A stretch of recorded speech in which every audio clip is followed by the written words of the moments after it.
Buenos días, hermanas y hermanos.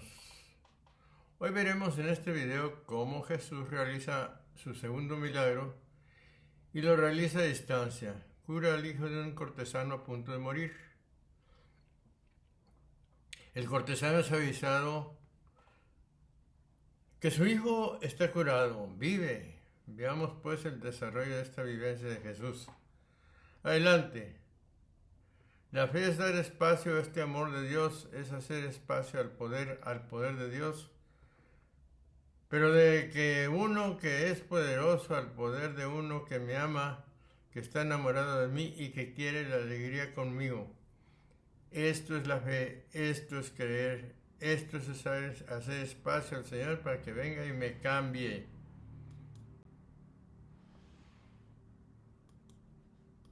(43) Pasados aquellos 2 días, partió para Galilea. El retorno de Jesús a Galilea cierra esta sección con un segundo signo, en Caná. La teología juánica hasta completar su obra. La voluntad de servicio se expresará de nuevo al final del ministerio de Jesús, 17:4 y 19:30, y se afirmará en la cruz. Todo está cumplido, consumatum est. Una serie de proverbios con paralelos en las imágenes agrícolas de los sinópticos dirigen a los discípulos a su tarea de cosechar a los que no se han acercado aún a Jesús. Faltan todavía 4 meses. Jesús corrige el proverbio sobre la siembra y la siega, anunciando que la cosecha está ya madura. Recuérdense los samaritanos a punto de llegar, versículo 30. Encontramos una expresión parecida en Mateo 9, del 37 al 38. Algunos exégetas relacionan también este pasaje con el tema de la cosecha de las parábolas sinópticas sobre el reino. Marcos 4, del 3 al 9, 26 al 29 y 30 al 32, donde se establece un contraste entre las condiciones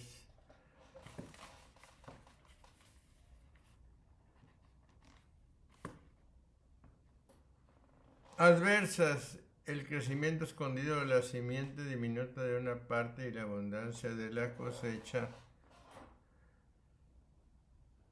por otra, que el que siembra y el que cosecha perciban juntos su salario, es otro signo de la nueva era inaugurada por Jesús. Levítico 26:5 describe la recompensa de Dios a los justos como una sucesión ideal de trilla, vendimia y siembra.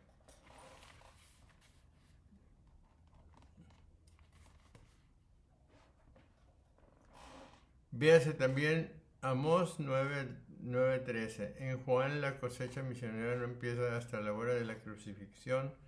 Exaltación de Jesús, por ejemplo, en 12:32, el calificativo para la vida eterna a continuación de grano deja claro que la cosecha no es otra cosa que la conversión a la fe en Jesús, 37 y 38. Uno es el que siembra y otro el que ciega. Jesús cita el proverbio prescindiendo de sus resonancias pesimistas, por ejemplo, Miqueas 6:15. Resulta difícil interpretar de manera exacta su aplicación a los discípulos. Alude a una misión de los discípulos simultánea al ministerio de Jesús. Por ejemplo, ellos cosecharán lo que la mujer ha sembrado entre los samaritanos, o bien se refiere al hecho de enviar a los discípulos tras la resurrección. La estructura narrativa del Evangelio favorece esta última interpretación. 44. Ahora bien, Jesús mismo atestiguó que ningún profeta es honrado en su patria. Mas llama la atención porque dice el evangelista enseguida que el mismo Jesús dio testimonio que un profeta no es honrado en su patria. Mejor hubiera podido decir que el profeta no tiene honra en su patria si hubiera dejado de ir a Galilea y permaneciendo en Samaria. Yo creo esto, que en Samaria estuvo 2 días y los samaritanos creyeron en él. Estuvo tantos días en Galilea, pero los galileos no creyeron en él. Por esta razón dijo que un profeta no es honrado en su patria. Los versículos 43 al 45 son extraños. Parece que el evangelista hubiera añadido una afirmación atribuida a Jesús, Marcos 6:4. Un profeta solo es despreciado en su tierra. Lucas 4:24. Ningún profeta es bien acogido en su tierra. A una escena que no la justifica. Algunos exégetas concluyen que Judea es la tierra de Jesús, aunque el uso del adjetivo Galileo como acusación a Nicodemo 7:52 demuestra que el evangelista sabía muy bien cuál era el lugar de origen de Jesús. La versión lucana del rechazo de Jesús en Nazaret presenta una tensión similar a la de Juan. Los mismos que acogen la palabra de Jesús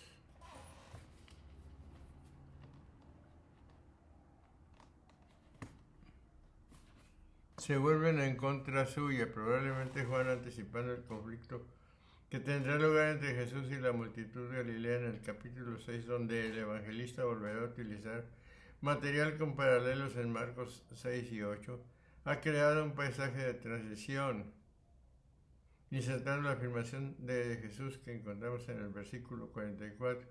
Este pasaje de transición sería del mismo tipo que el que aparece en 2:23-25. 45.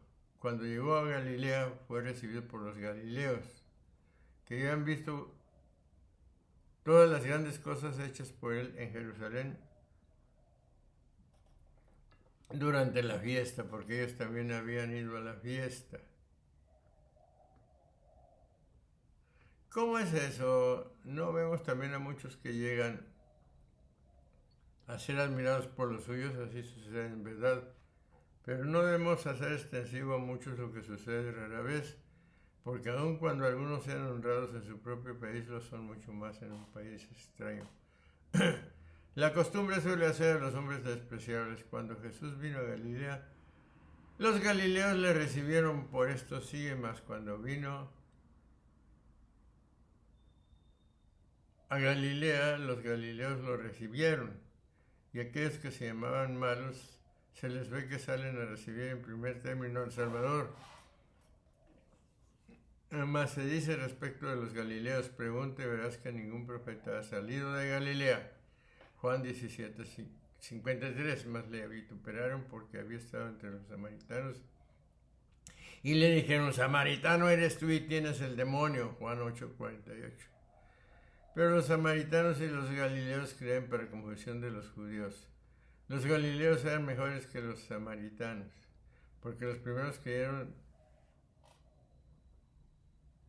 por los milagros que Jesús hacía, mas los segundos solo creyeron por las palabras de la mujer.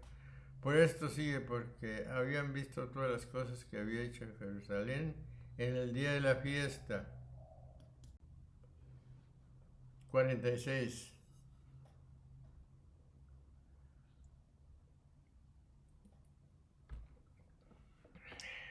Fue pues otra vez a Caná de Galilea, donde habían convertido el agua en vino. Y había un cortesano cuyo hijo estaba enfermo en Cafarnaúm. No recuerda el evangelista el milagro realizado en Caná.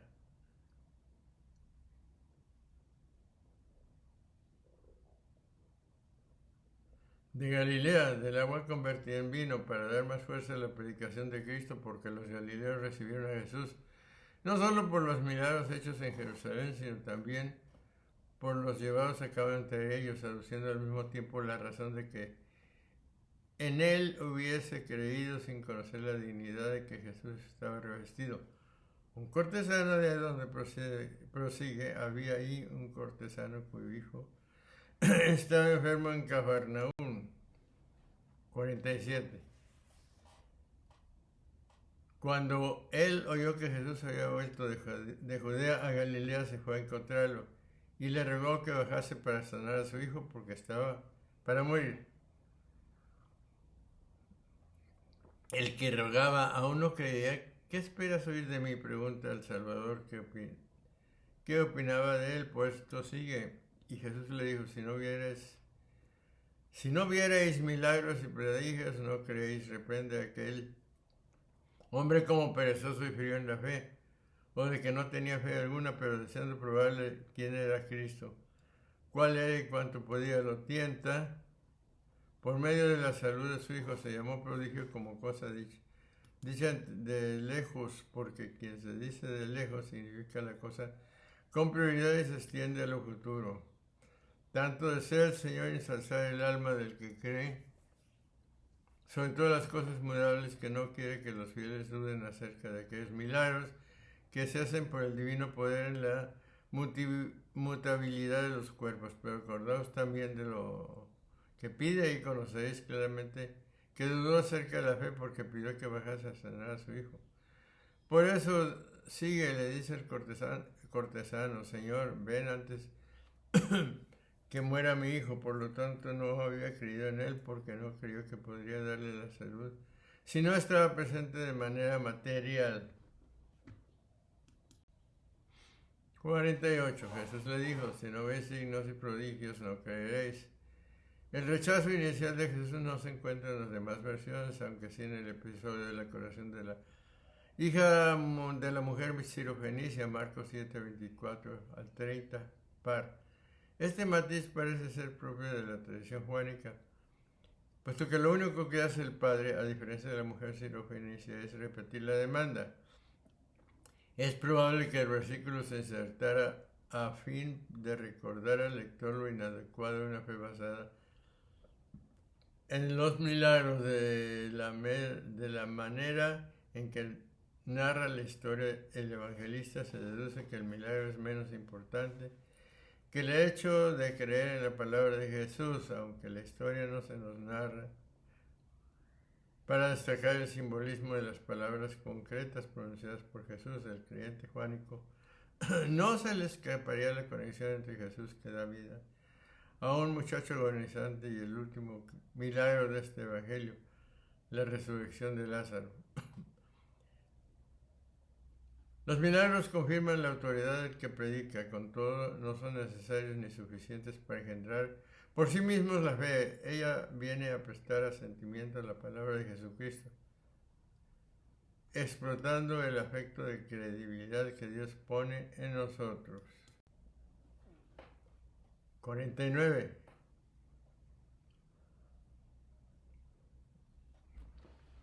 Respondíale el cortesano, Señor, baja antes de que muera mi hijo. La fe del cortesano es manifiesta, él no tiene duda de que Jesús tiene el poder para curar a su hijo y tiene la humildad para solicitar el milagro. 50. Jesús le dijo, ve, tu hijo vive. Creyó este hombre a la palabra que le dijo Jesús y se puso en marcha. Pero como el Señor es rogado para que vaya, nos indica que no asiente la invitación y con solo mandarlo, le devuelve la salud al que creó todas las cosas por su propia voluntad. Por eso sigue. Y Jesús le dijo, ve, que tu hijo vive.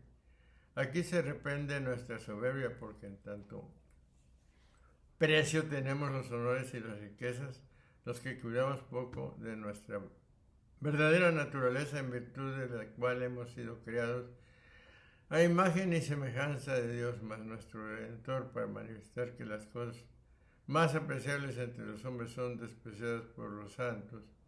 No quiso ir a la casa de su hijo el cortesano, sino que, siendo así, que estaba dispuesto a ir a casa del siervo del centurión. Este acto de fe en la palabra de Jesús fue precursor de su conversión, referida en el versículo 53.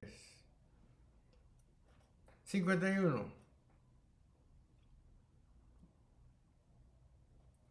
Ya bajaba cuando encontró a algunos de sus criados que le dijeron que su hijo vivía, porque ahí estaba la fe bien asegurada, y por lo tanto ofreció ir para que conozcamos la piedad de aquel hombre. Mas este aún era imperfecto y por lo tanto aún no conocía claramente que podía curarle estando lejos. Pero como Jesús no fue, añade esto, prosigue, creyó el hombre a la palabra que le dijo Jesús y se fue. Sin embargo, no se iba muy contento ni tranquilo. Se manifestó desde luego su alta posición y su cargo, porque salieron los criados a encontrarle.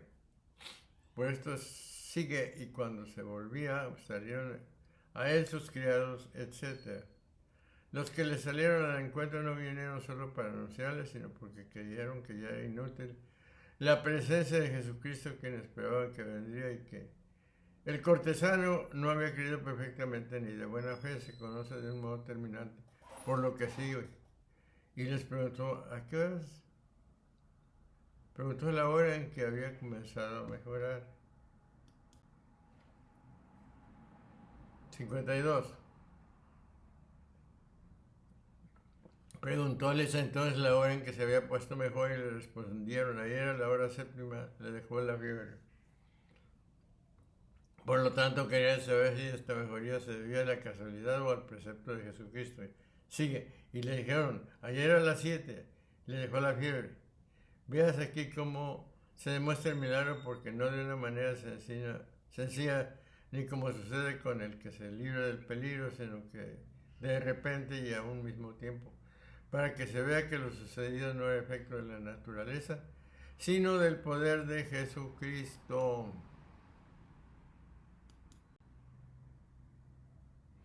53. Y el padre reconoció que esta misma hora era la en que Jesús le había dicho, tu hijo vive, y creyó él y toda su casa. Por eso sí conoció pues el padre, que era la misma hora en que Jesús le dijo, tu hijo vive, y creyó en él toda su casa. Ya en otras ocasiones hemos dicho que no es lo mismo creer en Jesús que creerle a Jesús. Creerle a Jesús implica aceptar su palabra, por ilógica y irracional que ésta pudiera parecer. El padre de este muchacho creyó a Jesús y se encontró con su hijo sano.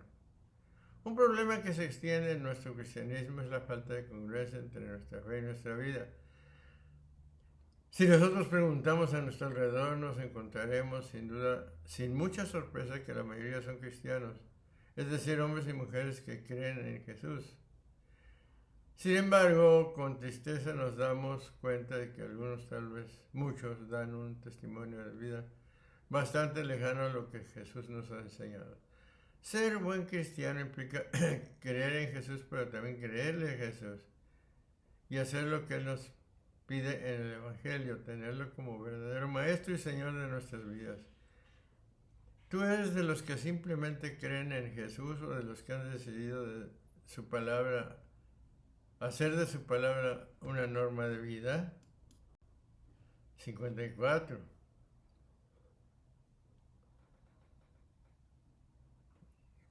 Este fue el segundo milagro que hizo Jesús vuelto de Judea a Galilea. Recordemos que el primer milagro, según San Juan, fue convertir el agua en vino.